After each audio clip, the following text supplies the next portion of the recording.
S'exprimer, comme dans l'histoire de la langue créole en Martinique.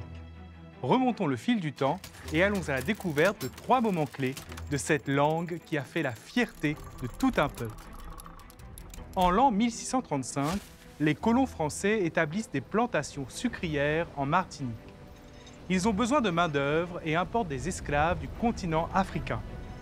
Peu à peu, ces derniers vont se mêler aux populations autochtones et aux colons. Très rapidement, s'est posée la question de la langue. Comment des personnes d'origines si diverses vont s'exprimer pour se faire comprendre?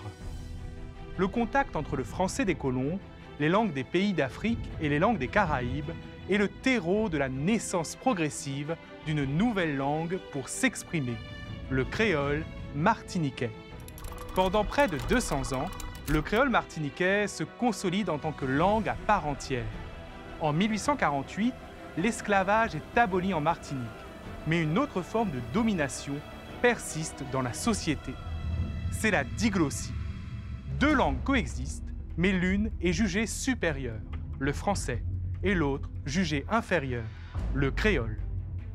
De nombreux Martiniquais vont s'exprimer à ce sujet au XXe siècle. Parmi eux, l'écrivain Aimé Césaire ou encore le philosophe René Ménil. Ils s'expriment dans leur langue maternelle et affirment que cette langue est une composante essentielle de l'identité locale. Ils s'expriment aussi à l'écrit, prouvant que le créole peut être un véhicule d'expression artistique et intellectuelle au-delà de son utilisation quotidienne.